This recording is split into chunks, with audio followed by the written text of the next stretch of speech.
Okay, magandang umaga sa inyo mga bro. Ayan, meron akong racing machine na maliit, no.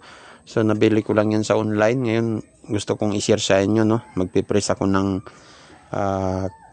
crankshaft ng Mio Sporty, no. Magpapalit ako ng connecting rod. Ngayon mga bro, papakita ko sa inyo kung paano ko gamitin tong pressing machine ko, no.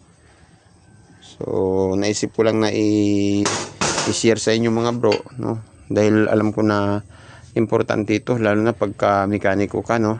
Tapos marami kang ginagawa, lalo na pagka overhauling, papalit ka ng connecting rod, no. Ito yung pinaka the best. Plan natin mga bro, no. Palit ng connecting rod.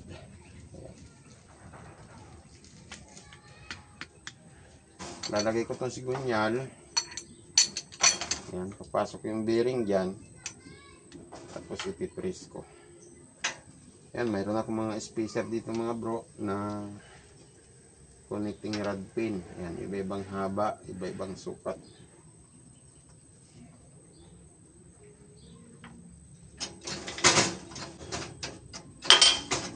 So, matras na mga bro yung bearing tsaka itong timing gear. Yan.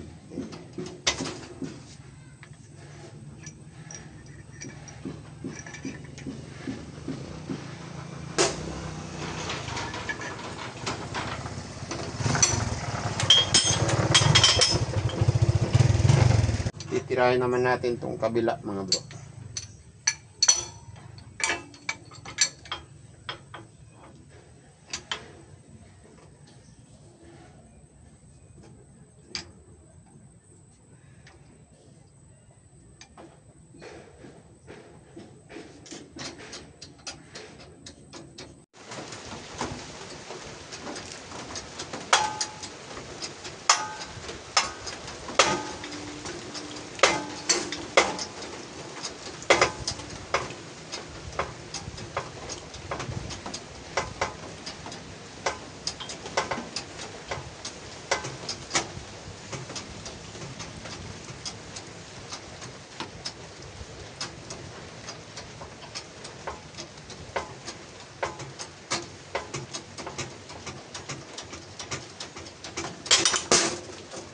Okay.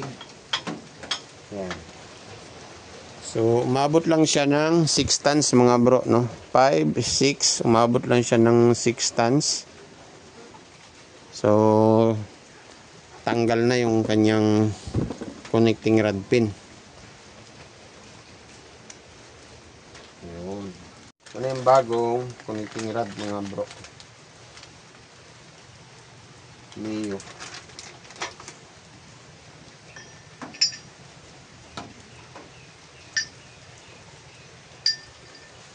So pag sa Mio mga bro, dapat yung butas na to mga bro, no, ay dito banda. Dahil ito yung daanan ng langis. Yun. Okay.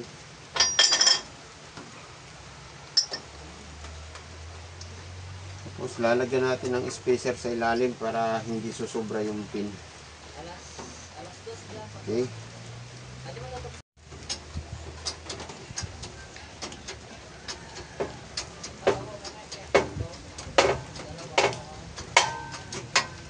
Okay.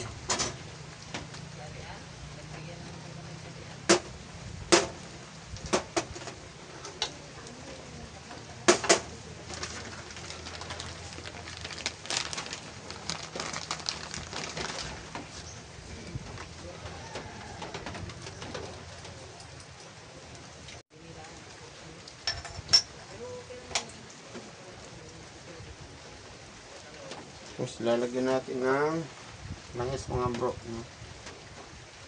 Para kahit sa unang start meron na agad langis ang connecting rod.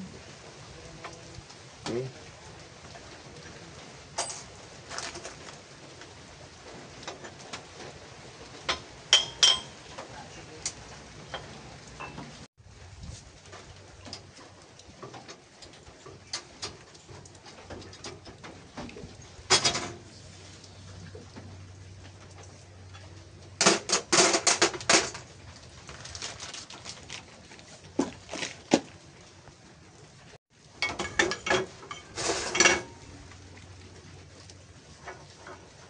Kikitara dyan.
Okay mga bro, ayan, so na-align ko na mga bro, no? Perfect na to mga bro. Sakto lang, wala siyang clearance, no? Kore-kore rod, mayroong side play. So maglalagay lang tayo ng bearing mga bro, no? Saka yung timing gear. Okay?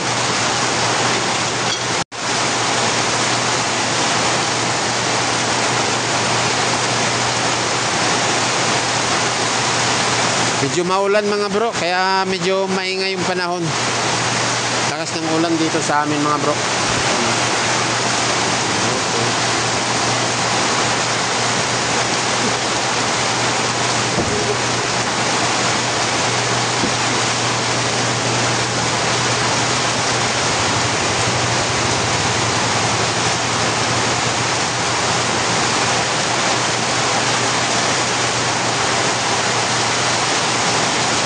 Natin yung timing gear.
Ayan mga bro, so perfect na mga bro, no? Okay. Ayan. So yun lang mga bro, yung gusto kong i-share sa inyo mga bro. So gusto ko lang i-share na yung kahit maliit tong pressing machine ko mga bro. Ayan. Pero accurate naman siya at kayang-kaya lahat ng sigunyal ng motor, no? Pag nagpapalit ng connecting rod. Ayan. Okay. Maraming salamat sa inyo mga bro, sa patuloy niyong pagsuporta sa aking YouTube channel. Hanggang sa muli, Kuya Bert Channel.